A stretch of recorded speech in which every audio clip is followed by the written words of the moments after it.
నమస్కారం అండి. ఈరోజు నర్సీపట్నం మున్సిపాలిటీలో 9వ వార్డుకి సంబంధించి మరి డోర్ టు డోర్ క్యాంపెయినింగ్ చేపట్టడం జరుగుతుంది. మరి ఇందులో పెద్దలు గవర్నర్లు సన్యాసిపతి జమీల్ గారు పాల్గొన్నారు. దాంతోపాటు మున్సిపల్ వైస్ చైర్మన్లు కౌన్సిలర్లు అలాగే పార్టీ నాయకులకు ముఖ్యంగా మరి ఈ వార్డు ఇన్ఛార్జ్ అయిన శ్రీని గారికి పార్టీ నాయకులందరికీ కూడా నా ప్రత్యేక ధన్యవాదాలు తెలుపుకుంటున్నాను సార్. మరి ఈ రోజు చూస్తున్నాం మన గత కొన్ని రోజుల నుంచి కూడా నర్సీపట్నం మున్సిపాలిటీలో డోర్ టు డోర్ క్యాంపెయిన్ చేస్తున్నాం. అంటే ఎంత బ్రహ్మాండంగా ఉందంటే మరి నర్సీపట్నం మున్సిపాలిటీ ప్రతి ఒక్కరు కూడా బాబు గతంలో లేని విధంగా ఇప్పటికే బ్రహ్మాండంగా రోడ్లు వేశారు. మరి బ్రహ్మాండంగా మాకు ప్రతి ఇంట్లో కూడా 2 పథకాలు 3 పథకాలు జగన్మోహన్ గారు ఇస్తున్నారని చెప్పి ప్రతి ఒక్కరు కూడా ఎంతో ఆనందంతో చెప్తుంటే చాలా ఆనందంగా ఉంది. ఎందుకంటే పల్లెటూర్లు వేరు, టౌన్ వేరు.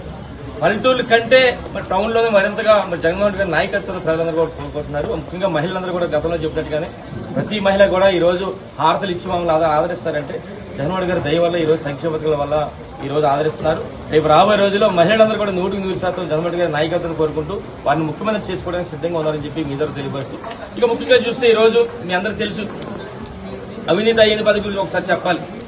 ఇది ఎంతసేపు కూడా గత 40 సంవత్సరాల నుంచి ఒకటే మాట చెప్తాడు. పాలిటెక్నిక్ తెచ్చేదంటాడు, హాస్పిటల్ తెచ్చేదంటాడు, ఇంకోటి ఏదో ఐటీ ఏదో చెప్తాము హాస్పిటల్ ఏదో చెప్తూ ఉంటాడు. అంటే ఈ 40 సంవత్సరాల నుంచి ఇవే చెప్పుకుంటూ వస్తాడు తప్ప కొత్త ఏమున్నాయి నాకు అర్థం కావట్లేదు. నువ్వు ఈ 40 సంవత్సరాలు చెప్తున్న దానికంటే శాసనసభ్యుడిగా నేను ఉండి సుమారు 500 కోట్ల రూపాయలతో మెడికల్ కాలేజ్ తెచ్చాం.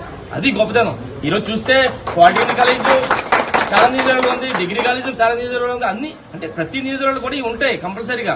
ఏ ఎమ్మెల్యే వచ్చినా ఏ మినిస్టర్ వచ్చినా చేయాల్సిన బాధ్యత అది. కానీ 17 సుమారుగా రాష్ట్రంలో 17 మెడికల్ కాలేజ్ శాంక్షన్ అయితే నర్సీపట్నం తెచ్చామంటే దానికి ఈ రోజు గౌరవ ముఖ్యమంత్రి గారు నర్సీపట్నం మీద అభిమానం అని చెప్పి ఈ సందర్భంగా మీ అందరూ కూడా తెలియపరచడం జరుగుతుంది. మరి ఈ విధంగా చెప్పాలి తప్ప ఎంతసేపు పాలిటెక్నిక్ కాలేజు డిగ్రీ కాలేజు ఇవే చెప్పుకోవటం ఆయన. ఇంకోటి చెప్తాను అయిన పద్ధతికి ఈ 40 సంవత్సరాల నుంచి కూడా బోర్డులో నువ్వు చాలా పదవులు చేసావు, మంత్రి పదవులు చేసావు. మరి నీ వెనకాల తిరిగే వాళ్ళకి ఎవరన్నా ఆర్థికంగా ఈ 40 సంవత్సరాలు ఆర్థికంగా ఎవరన్నా బలపడారా? లేదు.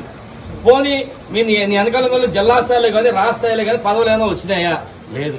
కేవలం ఏంటంటే నీకు రావాలి పదవి, లేదా నీ కొడుకు రావాలి, నువ్వు సంపాదించుకోవాలి, నీ కొడుకు సంపాదించుకోవాలి తప్ప ఈ విధంగా 5 సంవత్సరాలు గత 40 సంవత్సరాల నుంచి కూడా ఈ దోపిడీలు చేసుకుంటూ నువ్వు నీ కొడుకు మరుగుజ్జోడు బతుకుతున్నారు తప్ప నీ వెనకాల ఉన్న ప్రజలకు ఎవరికి కూడా జిల్లా స్థాయి నాయకులు కానీ రాష్ట్ర స్థాయిలో ఎక్కడ పదవులు లేవు, ఆర్థికంగా కూడా ఎవరు లేరు, అందరూ చితికిపోయారు. మరి ఈ విధంగా నువ్వు వాళ్ళందరినీ చూడలేదు. మరి నాయకుల్ని రేపు రాబోయే రోజులు ఏ విధంగా చూస్తాను చెప్తాను. ముఖ్యంగా చూస్తే ఈ రోజు మరి ఆయన చెప్పాలి ఆయన గురించి వెనకున్న తమ్ముళ్ళతో ఇక కుటుంబ సభ్యుల్ని దూరం చేసో రేపు నువ్వు మళ్ళీ ఈ రాష్ట్ర ప్రజలు కానీ ముఖ్యంగా నర్సీపట్నం నియోజక ప్రజలు ఏం చూస్తానని చెప్పి సందర్భంగా మీ అందరూ కూడా తెలియపరుస్తాను. ముఖ్యంగా ఒకటి చెప్పాలి, ఈ రోజు వాళ్ళ కొడుకు మరుగుజ్జుపోతాడు మాట్లాడతాడు, ఎక్కడ పడితే అక్కడ కుర్రోళ్ళందరినీ కూడా రెచ్చగొడతాడు. పాపం కాముగా కుర్రోళ్ళందరూ కూడా రెచ్చగొట్టి వాళ్ళందరి మీద కేసులు పెట్టించి వాళ్ళందరూ కూడా వన్ సైడ్ గా ఆయన మీద ఉండాలని చెప్పి ప్రయత్నం చేస్తాడు. దయచేసి ఇక్కడ ఉన్న పత్రికా పెద్దలందరి ద్వారా నర్సీపట్నం నియోజకవర్గంలో ప్రతి ఒక్కరు కూడా ముఖ్యంగా యువకులందరూ కూడా ఒకటి చెప్తాను, బాబు ఈ సంగతి మీకు తెలియదు. ఈడు 5 సంవత్సరాల కోసం వస్తాడు, మళ్ళీ వెళ్ళిపోతాడు, మీకు ఫోన్ నెంబర్లు ఇస్తాడు. ఈ ఎలక్షన్ అయిన తర్వాత సిమ్లు కూడా పనిచేయవు. మరి ఈయన చూసుకొని మనం అందరం కూడా రెచ్చిపోయి గొడవలు చేసి అనవసరంగా ఉంటే రేపు రాబోయే రోజులు ఈయన ఎలాగపోతాడు, ఎక్కడికి ఛత్తీస్గఢ్ పోతాడు, తెలంగాణ పోతాడు, అల్లిపూర్ పోతాడు. తర్వాత మనందరం కూడా కలిసి ఉండాల్సిన పరిస్థితి. ఎందుకంటే రేపు రాబోయే రోజులు జగన్మోహన్ గారు ముఖ్యమంత్రి అవుతారు, ఇక్కడ నేను ఎమ్మెల్యేని అవుతాను. మళ్ళీ మీరు ఈయన చూసుకొని అనవసరంగా రౌడీ చేయాలి, గోండయాలు చేసి అనవసరంగా కేసుల మీద పెట్టుకోకండి. మనందరం కూడా కలిసి రేపు రాబోయే రోజుల్లో మన ప్రాంతాన్ని అభివృద్ధి చేసుకోవాలి.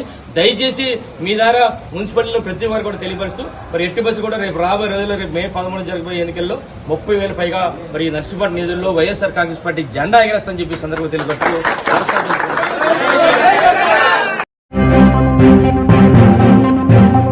మరిన్ని తాజా వార్తలకు చూస్తూనే ఉండండి మైత్రి న్యూస్. ప్రతి క్షణం ప్రజల కోసం. Please subscribe.